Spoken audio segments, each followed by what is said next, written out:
Hello' ইতিমধ্যে আপোনালোকে গম পাইছে যে গুৱাহাটী ইউনিভাৰ্চিটিয়ে বি এড এণ্ট্ৰেন্স এক্সামৰ কাৰণে অনলাইন এপ্লিকেশ্যন ষ্টাৰ্ট কৰিছে যোৱা 25 তাৰিখৰ পৰা আৰু 19 তাৰিখে তাৰ নটিফিকেশ্যন দিছিলে। চ' এইখন নটিফিকেশ্যন আপোনালোকে চাব পাৰে।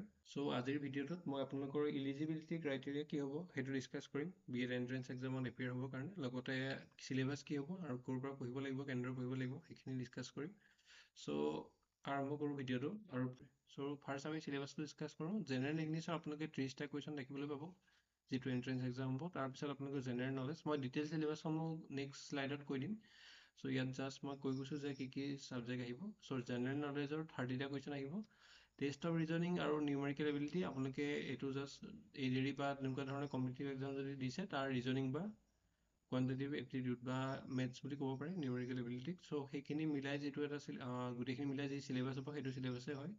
চ' সেই মেথছ আৰু ৰিজনিং মিলাই আপোনালোকৰ 30টা কুৱেশ্যন আহিব। আৰু তেনেদৰে কাৰেণ্ট ইণ্ডিয়ান এডুকেশ্যন।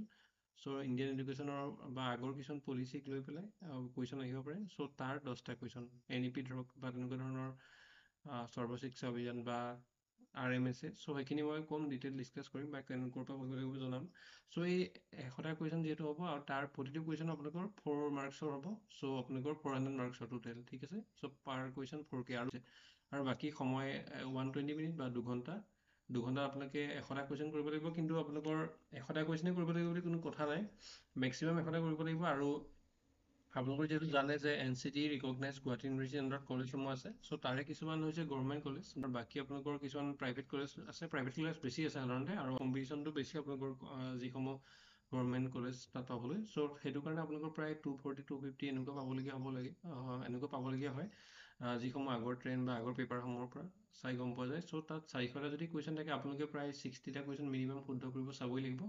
বা যদি আপোনালোকে 70টাও কৰে তাৰপিছত আপোনালোকে যদি বাকী 10টা 20টা 80টা যদি কৰে 10টা ভুল কৰে। চ' প্লাছ মাইনাছ মিলাই আপোনালোকৰ ইয়াৰ যিহেতু 4 ইনটু হ'ব, চ' এইখিনি মিলাই আপোনালোকৰ টোটেল 270 যদি হয় তেতিয়া আপোনালোকে সেই গভৰ্ণমেণ্ট কলেজ এখন ইজিলি পাই যাব। কিন্তু আপোনালোকে যদি জাষ্ট প্ৰাইভেট কলেজত হ'লেও পালে হ'ব, জাষ্ট বি এড কৰিব বিচাৰিছে। যিহেতু ইম্পৰ্টেণ্টটো আপোনালোকে গম পাইছে, এতিয়া ৰিজাল্টসমূহ দি আছে আপোনালোকৰ LP বাৰু আপোনালোকে বি এড কৰি বি এডৰ থ্ৰুদি কৰিব নোৱাৰিব। LP আপোনালোকে এপ্লাই কৰিব নোৱাৰিব বি এড থাকিলে, তাৰ বাবে DL লাগিব। কিন্তু বাকী যি UP আছে বা ধৰক আপোনালোকৰ এতিয়া হাইস্কুল টেট, মই GT বুলি কৈছোঁ, গ্ৰেজুৱেট টিচাৰ, বা এতিয়া হায়াৰ ছেকেণ্ডেৰী টেট বা পষ্ট গ্ৰেজুৱেট টিচাৰসমূহ, লগতে আপোনালোকৰ যদি এইখিনি আছাম গভৰ্ণমেণ্টৰ, ঠিক আছে। ইয়াৰ লগতে আকৌ কিছুমান বেলেগকৈ ওলাই চেণ্ট্ৰেলৰ, ধৰক আপোনালোকৰ TGT PGT এইখিনি ওলায়। GTটো TGT বুলি কয়, চ' চেণ্ট্ৰেলত এইটোকে TGT বুলি কয়। চ' KVSৰ ওলাব পাৰে, এইখিনিতো আছাম গভৰ্ণমেণ্টৰ মই ক'লোঁ। চ' KVSৰ তেনেকৈ ওলাব পাৰে, কেন্দ্ৰীয় বিদ্যালয় সংগঠন, তেনেকৈ NVS আপোনালোকৰ নৱোদয় বিদ্যালয় সংগঠন, বা EMRS Eklavya model residential school. চ' এইসমূহ স্কুলতো আপোনালোকে অনলাইন এপ্লাই কৰিব। পিছত ধৰক আপোনালোকৰ বি এড হোৱাৰ পিছত আপোনালোকে তাত শিক্ষকতাৰ কাৰণে এপ্লাই কৰিব পাৰে। আৰু লগতে ইয়াৰ লগতে আপোনালোকৰ KVS NVS আৰু EMRSত ৰেগুলাৰ পদ বুলি নহয়, কিছুমান ইৰেগুলাৰ পদ, ধৰক আপোনালোকৰ কণ্ট্ৰেকচুৱেল বেচিছতো আপোনালোকে এপ্লাই কৰিব পাৰে। গতিকে বি এডৰ বহুত সুবিধা আছে। আৰু ইয়াৰ লগতে যদি আপোনালোকে বি এড কৰি পিছত MAd কৰে, চ' আপোনালোকে ডাইটত বা ধৰক এতিয়া যিহেতু ইণ্টিগ্ৰেটেড কৰ্চ হ'বলৈ গৈ আছে, integrated BA integrated BCom BEd বা ইণ্টিগ্ৰেটেড আপোনালোকৰ BSc BEd। চ' সেইসমূহ আপোনালোকে যদি MAd কৰে আৰু লগতে যদি এডুকেশ্যন ধৰক BEd, ইয়াৰ আগত যিহেতু BEd কৰিব লাগিব, চ' তাৰপিছত আপোনালোকে সেই কলেজসমূহতো পিছত পঢ়ুৱাবলৈ সুবিধা লাভ কৰিব পাৰে। চ' সেইটো কাৰণে BEdটো ইম্পৰ্টেণ্ট হয়। আৰু বাকী এতিয়া মই ডিটেইল যদি চিলেবাছৰ বিষয়ে আপোনালোক ক'বলৈ যাওঁ, তেতিয়াহ'লে আপোনালোকৰ ইংলিছৰ এইকেইটা টপিক বেছি ইম্পৰ্টেণ্ট হয়। আগতে যিসমূহ পেপাৰ বা আগৰ 2019 to 2024 আমি লাষ্ট 6 বছৰ যদি পেপাৰ চাওঁ, চ' তাতো এইখিনি ধৰক এইখিনি চিলেবাছে ফ'ল' হৈছিলে। চ' ভকেবুলাৰী আপোনালোকৰ বহুত বস্তু আহি পৰিব। তাত আপোনালোকৰ ধৰক চিননিম, এণ্টনিম, হোমনিম এইখিনি গোটেইখিনি আহিব, সমাৰ্থক শব্দ বা বিপৰীত শব্দ। চ' তেনেকৈ আপোনালোকৰ টেন্স, ভইচ, নেৰেশ্যন এইকেইটাতো আপোনালোক কেতিয়াও নোৱাৰে কোনো গ্ৰামাৰতে। ধৰক আপোনালোকৰ ক্লাছ 9, 10, 8, 9 বা তাতকৈ আগৰ পৰা মানে হাই ছেকেণ্ডেৰী এক্সাম বা ধৰক আপোনালোকৰ বেলেগ ADR হওক বা বাকী যিসমূহ গভৰ্ণমেণ্টৰ এক্সাম, চ' গোটেইখিনি এক্সামতে এইখিনি লাগেই, টেন্স, ভইচ, নেৰেশ্যন, প্ৰিপজিশ্যন। বাকী কাৰেকশ্যন অফ চেণ্টেন্স বুলি ক'ব গ'লে এতিয়া আপোনালোকৰ গোটেই গ্ৰামাৰ কনচেপ্ট প্ৰয়োজন হৈ পৰে। কিয়নো ইয়াত আপোনালোকৰ কাৰেকশ্যন অফ চেণ্টেন্সৰ আপোনালোকৰ টেন্সৰ কাৰেকশ্যনো হ'ব পাৰে, ভইচৰো হ'ব পাৰে, বা নেৰেশ্যনৰ হ'ব পাৰে, প্ৰিপজিশ্যনো হ'ব পাৰে, এডভাৰ্ব, এডজেক্টিভ বা বেলেগ পাৰ্টছ অফ স্পীচৰ হ'ব পাৰে, বা আৰু বেলেগ ধৰণৰ যিসমূহ গ্ৰামাৰৰ পৰ্চনত পৰে। চ' তাৰ কিছুমান ইৰৰ থাকিব পাৰে। চ' এইখিনি কাৰেকশ্যন কৰিব লাগিব। চ' সেইটো কাৰণে এই টপিকটো বুলি ক'ব গ'লে আচলতে গোটেই গ্ৰামাৰখিনিয়ে কনচেপ্ট জড়িত হৈ পৰে এই টপিকটোৰ লগত। আৰু বাকী কম্প্ৰিহেনশ্যন, এইখিনি হ'ল গ্ৰামাৰ আগৰখিনি, আৰু বাকী এইখিনি কম্প্ৰিহেনশ্যন। চ' এই গোটেইখিনিৰ কাৰণে আমি বুক প্ৰভাইড কৰিছোঁ, গ্ৰামাৰ হওক বা বাকী তলৰ ছাবজেক্টসমূহৰ কাৰণে। তেনেদৰে আপোনালোকৰ জেনেৰেল নলেজ যদি চাব যায় চ' জেনেৰেল নলেজ বুলি ক'ব গ'লে মানে আপোনালোকৰ চিলেবাছৰ কোনো অন্ত নাই, তথাপি আপোনালোকে এইখিনি বেছি ইম্পৰ্টেণ্ট হয় Indian history, Indian polity, general science আৰু কাৰেণ্ট এফেয়াৰ্ছ। ইয়াৰ লগতে আপোনালোকে আছামৰো হিষ্ট্ৰী আৰু পলিটিখিনি চাব। আৰু বাকী আপোনালোকে মই অলৰেডি ক'লোৱে যে আপোনালোকে অলৰেডি যদি এডিআৰই বা তেনেকুৱা ধৰণৰ কম্পিটিটিভ এক্সামত এপিয়াৰ হৈছে, চ' তাত যিখিনি ৰিজনিং আৰু মেথছৰ চিলেবাছ আহে চ' সেইখিনি আপোনালোকৰ ইম্পৰ্টেণ্ট হ'ব। বাকী মই ডিটেইলকৈ নকওঁ, অলৰেডি জানে আপোনালোকে তাত কি আহে। চ' আমাৰ যিসমূহ ই বুক আছে চ' তাত মই এতিয়া টপিকখিনি বা কি আছে কণ্টেণ্ট পেজ আছে দেখাম, চ' সেইখিনি চিলেবাছ বুলি আপোনালোকে ধৰিব পাৰে, অলৰেডি ই বুকত আমি দি দিছোঁ। আৰু বাকী যিখিনি ইম্পৰ্টেণ্ট আৰু এটা টপিক আছে এইখিনি আপোনালোকে জানে যে ইংলিছৰ 30টা কুৱেশ্যন আহিব, ইয়াৰ যিটো ছেকেণ্ড টপিক তাৰ জেনেৰেল নলেজৰ 30টা কুৱেশ্যন আহিব, আৰু টেষ্ট অফ ৰিজনিং আৰু নিউমেৰিকেল এবিলিটি। সাধাৰণতে এক্সামসমূহত যদি 4টামান পৰ্চন আহে মেথছ, জিকে, ৰিজনিং আৰু ইংলিছ, তেতিয়া ৰিজনিং আৰু জিকে বেলেগ বেলেগকৈ আহে, কিন্তু ইয়াত এই দুটা মিলাইহে 30টা কুৱেশ্যন আহিব। আৰু বাকী যি কাৰেণ্ট ইণ্ডিয়ান এডুকেশ্যন, যিহেতু আপোনালোকে টিচাৰ হ'ব গৈ আছে চ' আপোনালোকে এইখিনি বস্তু জনাটো দৰকাৰ।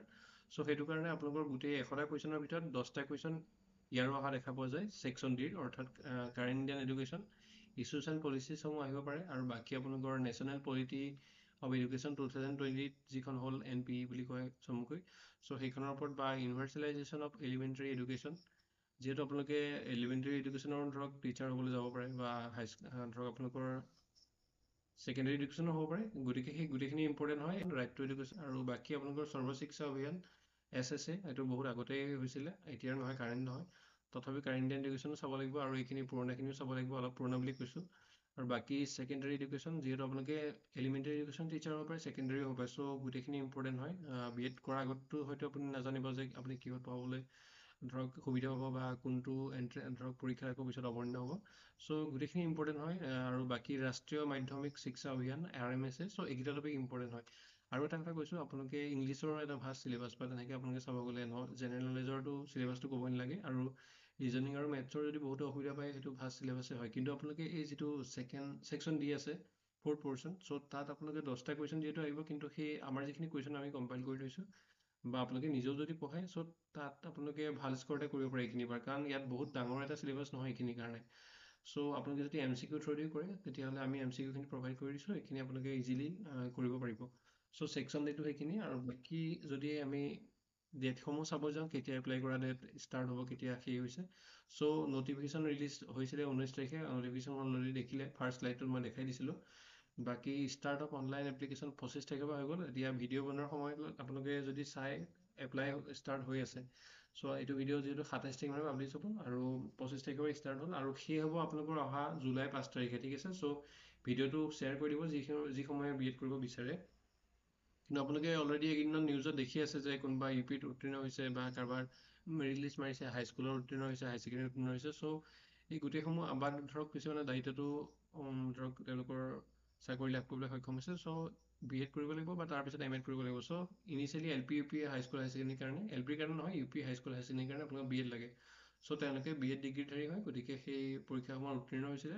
বাকী যদি ৰিলিজ অফ এডমিট কাৰ্ড, সেইটো নটিফাইড হ'ব, ৱেবছাইটত আপোনালোকে চাই থাকিব, মই লিংকটো দিম অফিচিয়েল ৱেবছাইটৰ, চ' তাত চাই থাকিলে আপোনালোকে গম পাব। আৰু বাকী আপোনালোকৰ এক্সামলৈ এমাহো নাই, জুলাই 20 তাৰিখে আপোনালোকৰ এক্সাম অনুষ্ঠিত হ'ব। আৰু বাকী declaration of merit list 31 July মাৰিব, এইটো টেণ্টেটিভ ডেট হয়, এইটো চেঞ্জো হ'ব পাৰে ইনকেছ। আৰু বাকী কেতিয়াবা মেৰিট লিষ্ট এখনো মাৰে, বা তাৰপিছত আকৌ মাৰে যদি কিবা ভুল থাকে, চ' এইটো এটা টেণ্টেটিভ ডেট হয়। চ' প্ৰায় কেইদিনমান পাছত মাৰিয়ে দিয়ে, চ' একো আচৰিত হ'বলগীয়া নহয় এইটো ডেটত মাৰি দিলে। আৰু বাকী কাৰণ এইটো সময়তে মাৰিব, কিয়নো আগষ্টৰ মানৰ পৰা আপোনালোকৰ সেই ছেশ্যনটো ষ্টাৰ্ট হৈ যাব। আপোনালোকৰ কি হ'ব, ইয়াৰ পিছত যেতিয়া মেৰিট লিষ্ট ওলাব, তাৰপিছত আপোনালোকৰ কলেজবিলাকত ধৰক আপোনালোকৰ প্ৰায় 40খনমান যদি গুৱাহাটী ইউনিভাৰ্চিটি আণ্ডাৰত কলেজ আছে, গভৰ্ণমেণ্ট প্ৰাইভেট মিলাই, চ' সেই 40খনকৈ অলপ 2-এখন কম বেছি হ'ব। চ' তেনেকুৱা আৰু, গতিকে সেই কলেজসমূহ আপোনালোকৰ আকৌ বেলেগ বেলেগকৈ আপোনালোকে এডমিশ্যন ল'ব লাগিব, ঠিক আছে। আপোনালোকে ফৰ্ম ফিল আপ কৰিব লাগিব কলেজসমূহত গৈ, চ' তাৰ বেছিছত আকৌ তাত আপোনালোকৰ কেটেগৰী ৱাইজ বা তেনেকৈ আপোনালোকে চিলেক্ট হ'ব। ধৰক আপোনালোকৰ কোনোবা এখন কলেজত কাট অফ বেছি যাব, কোনোবাত বেছি কম যাব। আৰু মই অলৰেডি কৈছোঁ যে গভৰ্ণমেণ্টকেইখনত যিহেতু ফিজ কম, গতিকে তাত অলপ ভিৰ বেছি হয়, আৰু তাত বেছি মাৰ্কছ পোৱাখিনিয়ে পোৱাৰ চান্স বেছি। চ' আপোনালোকে যদি পৰীক্ষাটো ভাল কৰাৰ যদি আপোনালোকৰ কোনো আৰ্থিক অসুবিধা আছে, তেতিয়াহ'লে আপোনালোকে অলপ এক্সামটো ভাল কৰিবলৈ ট্ৰাই কৰক, যাতে আপোনালোকে সেই ডাইটসমূহত পায়। তাত যিহেতু ফিজটো বহুত, যিসমূহ প্ৰাইভেট কলেজ আছে তাতকৈ বহুত কম, আৰু নহ'লে প্ৰাইভেটত পালেও হ'ব যদি আপোনালোকে মানে ধৰক BEd কৰিব বিচাৰিছে। আৰু বাকী যিহেতু আপোনালোকৰ নেক্সট যদি শ্লাইডত যাম, মই আকৌ এক্সামটোৰ নামটো আপোনালোকে গম পাইছে, GUBED CET, মানে Guwahati university BEd combine entrance test, ঠিক আছে, 2025। আৰু কোৰ্চটোৰ নাম হৈছে আপোনালোকৰ যিটো কোৰ্চ কৰিব এই এক্সামটোত পাছ কৰি পেলাই, চ' সেইটো হৈছে আপোনালোকৰ বেচেলৰ অফ এডুকেশ্যন, 2 বছৰীয়া কোৰ্চ। আপোনালোকে যদি এতিয়া 2025ত ষ্টাৰ্ট কৰে তেতিয়াহ'লে 2027ত কমপ্লিট কৰিব পাৰিব প্ৰায় আগষ্ট মানলৈ, আৰু ৰিজাল্ট ছেপ্টেম্বৰ অক্টোবৰ এনেকুৱা দি দিব বা নৱেম্বৰ মানত, মানে 2027ত কৈছোঁ। চ' তাৰপিছত যদি আপোনালোকে টেট ওলায় তেতিয়া সেইসমূহ দিব পাৰিব। আৰু ইউনিভাৰ্চিটি আপোনালোকৰ গুৱাহাটী ইউনিভাৰ্চিটি আণ্ডাৰত যিটো মই যিখনৰ ওপৰত ডিছকাছ কৰি আছোঁ, আৰু বাকী আপোনালোকে গুৱাহাটী ইউনিভাৰ্চিটিৰ লগতে ডিব্ৰুগড় ইউনিভাৰ্চিটি, বড়োলেণ্ড ইউনিভাৰ্চিটি আৰু যি আমাৰ আছাম ইউনিভাৰ্চিটি আছে, চ' তাৰ কাৰণেও আপোনালোকে এপ্লাই কৰিব পাৰে, মানে তাৰ কাৰণে আপোনালোকে প্ৰিপেয়াৰ কৰিব পাৰে। কমেণ্টত জনাব যে তাৰ কাৰণে বা ডেট কেতিয়া আছে, বা ভিডিঅ' যদি বনাবলগীয়া হয় বা কিবা যদি ইনফৰমেশ্যন দিবলগীয়া হয় মই দি দিম। চ' আপোনাৰ কমেণ্টৰ ওপৰত নিৰ্ভৰ কৰিব কিহৰ অন ডিমাণ্ড মই সেইখিনি মই আপোনালোকক জনাই দিম। বাকী কোৱালিফিকেশ্যন আপোনালোকৰ গ্ৰেজুৱেট লাগিব। গ্ৰেজুৱেট আপোনালোকৰ BA BSc বা BCom হ'লে হ'ব মিনিমামটো, আৰু MA MSc হ'লেতো অভিয়াছলি হ'ব, কাৰণ গ্ৰেজুৱেট হোৱাৰ পিছত মাষ্টাৰ্ছ হয়। চ' আপোনালোকৰ মিনিমাম যিটো কোৱালিফিকেশ্যন সেইটো হৈছে গ্ৰেজুৱেট, BA BSc BCom। আৰু মই কৈ দিওঁ এইখিনিতে যে এতিয়া যিটো ৰিচেণ্ট ক্ৰাইটেৰিয়া বা আপোনালোকৰ এক্সামৰ মানে ধৰক টিচাৰ হ'বৰ কাৰণে যিটো ক্ৰাইটেৰিয়া লাগে, চ' তাত আপোনালোকে যদি আপোনালোকৰ BA BSc BCom লগত যদি B.Ed কৰি লয় তেতিয়াহ'লে আপোনালোকে হাইস্কুল টিচাৰ বা ধৰক আপোনালোকৰ UP টিচাৰ হ'ব পাৰিব। এতিয়া যিহেতু B.Ed খিনিক LPৰ কাৰণে এপ্লাই কৰিব নিদিয়ে, আৰু বাকী যদি আপোনালোকৰ মাষ্টাৰ ডিগ্ৰী আছে আৰু যদি আপোনালোকৰ চেম ছাবজেক্টত BHLৰো আছিল লগতে যদি আপোনালোকে এতিয়া B.Ed কৰি লয় তেতিয়াহ'লে আপোনালোকে UP আৰু হাইস্কুলৰ লগতে পষ্ট গ্ৰেজুৱেট টিচাৰ কাৰণে এপ্লাই কৰিব পাৰিব, যিসমূহৰ ৰিজাল্ট অলৰেডি হৈ গ'ল, ওলালে এবাৰ। আকৌ নেক্সট 2-3 বছৰ পিছত যদি হয়, আপোনালোকে যদি এতিয়া B.Ed কৰি লয় তেতিয়াহ'লে আপোনালোকে একজেক্টলি মানে B.Ed কৰি হ'ব, তেতিয়া আপোনালোকৰ এক্সামো দিব হ'ব, মানে টাইমটো আপোনালোকৰ প্ৰায় ছেভ হ'ব, মানে সেই সময়খিনিতে আপোনালোকে ওলাই যাব, আপোনালোকৰ সেইটো সময়ত ভেকেঞ্চি ওলাব। এতিয়া গতিকে এইটো সময়ত কৰাটো অলপ ভাল হৈ আছে, বেছি সময় ৰ'বলগীয়া নহয়। বাকী যিহেতু এতিয়া ৰিচেণ্টলি হৈ গৈছে আৰু 2-3-4 বছৰৰ মূৰত হয়, গতিকে আপোনালোকে বেছি ৰ'বলগীয়া নহ'ব। বাকী এপ্লাইৰ মডটো আপোনালোকৰ অনলাইনে হ'ব। বাকী এপ্লিকেশ্যন ফিজটো হ'ব 2000 সকলোৰে কাৰণে, জেনেৰেল OBC SC ST বা PWD কোনো কথা নাই, সকলোৰে কাৰণে 2000 হ'ব। আৰু এক্সাম চেণ্টাৰ এইকেইটা আপোনালোকে চাব পাৰে, আপোনালোকে নিয়েৰেষ্ট চেণ্টাৰটো চাই ল'ব, বিশ্বনাথ চাৰিআলি, বঙাইগাঁও, ধুবুৰী, ডিব্ৰুগড়, ধুবুৰী, গোৱালপাৰা, গুৱাহাটী, লখিমপুৰ, মঙলদৈ, মৰিগাঁও, নগাঁও, নলবাৰী, পাঠশালা, ৰংগিয়া আৰু তেজপুৰ এইকেইটা আছে। চ' মই এলফাবেটিকেলি দি দিছোঁ, আৰু এইকেইটাত আপোনালোকে চাই ল'ব, আপোনালোকৰ যিটো ওচৰ হয় সেইটোত ফৰ্ম ফিল আপ কৰোঁতে সেইটো মতে দিব, আৰু তাতে আপোনালোকৰ চেণ্টাৰ পৰিব। বেছি দূৰ, কাৰণ বহুত বেছি কেণ্ডিডেটো নিদিয়ে, 10,000 20,000 ইমানৰ ভিতৰতে হ'ব। এইবাৰ হয়তো অলপ বেছি হ'ব পাৰে, যিহেতু ৰিচেণ্টলি এক্সামসমূহৰ ৰিজাল্ট দিছে আৰু এণ্ট্ৰেঞ্চো হ'বলৈ গৈ আছে। বাকী আপোনালোকৰ এলিজিবিলিটি ক্ৰাইটেৰিয়াটো অলৰেডি কৈছিলোঁ, যে to apply for Guwahati University B.Ed admission 2025 candidate must fill the following eligibility requirement.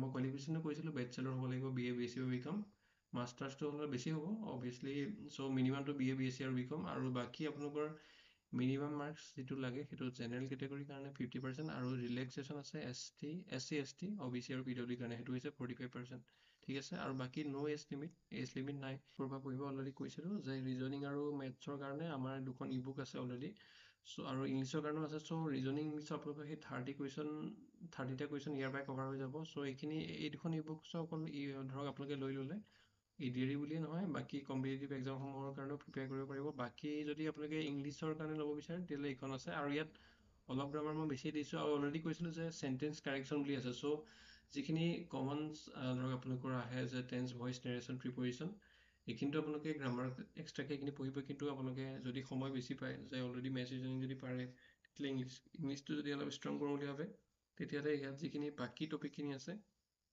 চ' সেইখিনি টপিকৰ পৰা আপোনালোকে যদি সেই টপিকখিনি যদি আপোনালোকে ক্লিয়াৰ কৰে তেতিয়াহ'লে চেণ্টেঞ্চ কাৰেকশ্যনখিনি আপোনালোকৰ শুদ্ধ হ'ব, কাৰণ তাত অকল এটা কনচেপ্ট জড়িত হৈ নাথাকে, অকল টেন্স, ভইচ, নেৰেশ্যন, ডিটাৰমিনাৰ, প্ৰিপ'জিশ্যন এইখিনিয়ে জড়িত হৈ নাথাকে বা আৰ্টিকল, আৰু ইয়াৰ লগতে বেলেগ পাৰ্টছ অফ স্পীচ বা বেলেগ কিবা হ'ব পাৰে।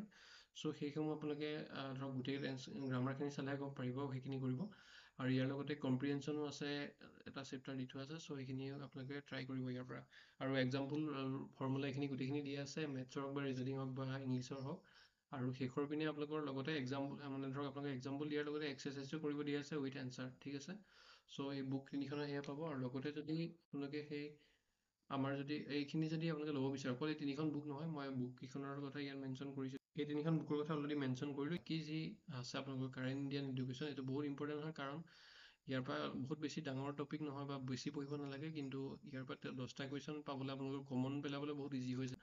চ' আপোনালোকে যদি কাৰেণ্ট ইণ্ডিয়ান এডুকেশ্যনৰ এইখিনি চাব বিচাৰে তেতিয়াহ'লে আমাৰ ওচৰত আছে, এইখিনিও পাব। লগতে টিচিং এপ্টিটিউডৰ 2টা কুৱেশ্যন সুধি দিয়ে, চ' এইখিনিও আপোনালোকে MCQ মই দি দিম, প্ৰভাইড কৰি দিম। এইখিনি 70 কভাৰ হৈ যাব কাৰণ ৰিজনিং মেথছৰ 30 ইংলিছৰ 30 আৰু এইফালে ধৰক আপোনালোকৰ টিচিং এপ্টিটিউড এইখিনি বা 10 হ'ল মই এবাৰ লিখি দিছোঁ চ' 30 প্লাছ 30 মেথছ আৰু ৰিজনিঙৰ 30 ইংলিছৰ 30 আৰু টিচিং এপ্টিটিউড 30 চৰি 10 বাকী আপোনালোকৰ যি এক্সট্ৰা 10 মাৰ্কছ থাকিলে মই 30টা কুৱেশ্যন কৈছোঁ হা মাৰ্কছটো 4 মাৰ্কছকৈ পাৰ কুৱেশ্যন চ' বাকী 30টা কুৱেশ্যন যিকেইটা হ'ল চ' এইকেইটা কুৱেশ্যন আপোনালোকৰ ধৰক হেৰি পৰা আহিব আপোনালোকৰ জিকেৰ পৰা আহিব চ' মেইনলি আপোনালোকৰ যিখিনি চিলেবাছত দিয়া আছিলে ইণ্ডিয়ান হিষ্ট্ৰী চ' কাৰেণ্ট এফেয়াৰ্ছ সেইখিনি চ' এইখিনি আমি প্ৰভাইড কৰি দিম আৰু বাকী জেনেৰেল চায়েন্স আৰু কম্পিউটাৰো দি দিম আপোনালোকৰ MCQ বুকৰ সৈতে চ' বাকী আপোনালোকে সেই এইখিনি কুৱেশ্যন লগতে যিখিনি ট্ৰেণ্ড চাব বিচাৰে চ' ADRE আপোনালোকে 2022 আৰু 2024 PYQ চাব উইথ এনচাৰ আমি দি দিছোঁ চ' কুৱেশ্যনসমূহ প্ৰায় এইটো লেভেলৰে হ'ব চ' সেইটো কাৰণে আমি প্ৰায় 10খন পেপাৰ যিহেতু হৈছিল পেপাৰ 1 2 3 4 5 থাৰ্ড গ্ৰেডৰ আপোনালোকৰ পেপাৰ 3 4 5 হয় আৰু ফ'ৰ্থ গ্ৰেডৰ পেপাৰ 1 2 হয় চ' 2022 আৰু 2024 টোটেল 5খন 10খন পেপাৰ হৈছিলে চ' 10খন পেপাৰৰ প্ৰায় চবৰে কুৱেশ্যন বেলেগ বেলেগ হয় ক'ৰবাত 150 থাকে ক'ৰবাত বেলেগ থাকে চ' প্ৰায় 1500 কুৱেশ্যন হ'ব সেইখিনি কুৱেশ্যন আমি দি দিম উইথ এনচাৰ কি সেইখিনি বাৰু অফিচিয়েলো পাই যাব সেইখিনি আমি পে'মেণ্টৰ আণ্ডাৰত লৈছোঁ বুলি ক'ব বিচৰা নাই সেইখিনি আপোনালোকে নিজেও চাব পাৰে বাকী যি BA আপোনালোকৰ হৈ গ'ল চ' তাৰ প্ৰায় 5-6 বছৰৰ পেপাৰ দি দিম চ' সেইখিনি পেপাৰ মানে আপোনালোকৰ এনেকুৱা নহয় BA ধৰক আপোনালোকৰ গুৱাহাটী ইউনিভাৰ্চিটি ৰিলিজ নকৰে সেইসমূহ আপোনালোকে ধৰক আমাৰ যিখিনি আগৰ ষ্টুডেণ্ট বা ধৰক আমাৰ কণ্টেক্টত যিসমূহ আছে চ' তেওঁলোকৰ পৰা আমি PYQসমূহ কালেক্ট কৰিছোঁ মানে ধৰক কুৱেশ্যন এক্সামৰ পিছত যিহেতু মনত ৰাখি আহে বহুতে চ' আমি সোধোঁ যে কি কুৱেশ্যন আহিলে তেওঁলোকে কমেণ্ট কৰে বা বেলেগ ধৰণে আমি গম পাওঁ চ' হোৱাটছআপতো দিব কওঁ চ' তেনেকৈ আমি গম পাইছোঁ চ' সেই কুৱেশ্যনসমূহ কালেক্ট কৰিছোঁ চ' তেনেকৈ প্ৰায় 5 বছৰ 6 বছৰ আমি গুৱাহাটী ইউনিভাৰ্চিটি BEdৰ PYQসমূহ আমি কালেকশ্যন কৰিছোঁ আৰু সেইখিনি আপোনালোকৰ ওচৰত দিম আৰু 100টা কুৱেশ্যনে নাই কাৰণ প্ৰতিখন পেপাৰ মই কৈ দিছোঁ আগতে কাৰণ তেওঁলোকৰ মেমৰি বেছ হয় চ' সেইটো কাৰণে যাৰ যিমান ধৰক আমি গোটেইখিনি ষ্টুডেণ্টক যিহেতু কণ্টেক্ট কৰিব পৰা নাছিল তেতিয়া চ' যিমানখিনি কুৱেশ্যন আমি কালেক্ট কৰিব পাৰিছোঁ সেইখিনি আমি দিম ইয়াৰ উপৰি আপোনালোকৰ সেই কুৱেশ্যনখিনিৰ বেছ কৰি পেলাই প্ৰায় 4খন 5খন মডেল পেপাৰ দি দিম চ' সেইখিনি আপোনালোকে ছল্ভ কৰিব পঢ়ি হোৱাৰ পিছত বা পঢ়ি হোৱাৰ আগতেই চাব পাৰে যে এনেকুৱা কুৱেশ্যন আহে বুলি চ' এইখিনি গোটেইখিনি যদি আপোনালোকক লাগে তেতিয়াহ'লে আপোনালোকে মোক হোৱাটছআপ কৰিব পাৰে এইটো নাম্বাৰ আৰু ছেম নাম্বাৰত আপোনালোকে পে'মেণ্ট কৰি পেলাই মোক এই হোৱাটছআপ নাম্বাৰটোতে স্ক্ৰীনশ্বট দি দিব ঠিক আছে জিপে' ফোনপে' পে'টিএম গোটেইকেইটা হ'ব আৰু কিবা প্ৰব্লেম পালে পে'মেণ্টৰ বেলেগ মোক জনাব ধৰক এই নাম্বাৰটোত আপোনালোকৰ এই পে'মেণ্ট অপশ্যনকেইটাও আছে আৰু লগতে হোৱাটছআপো আপোনালোকে কিবা কণ্টেক্ট কৰিব বিচাৰিলে বা এই পে'মেণ্টৰ স্ক্ৰীনশ্বট দিব বিচাৰিলে যিটো স্ক্ৰীণত থকা নম্বৰ আছে তাতে যোগাযোগ কৰিব আৰু আপোনালোকৰ যিসমূহ বন্ধু বান্ধৱী ধৰক আপোনালোকৰ এইটো এক্সামৰ কাৰণে প্ৰিপেয়াৰ কৰি আছে বা তেওঁলোকৰ টিচাৰ হোৱা চ' তেওঁলোকক এইটো ভিডিঅ' শ্বেয়াৰ কৰি দিব থেংক ইউ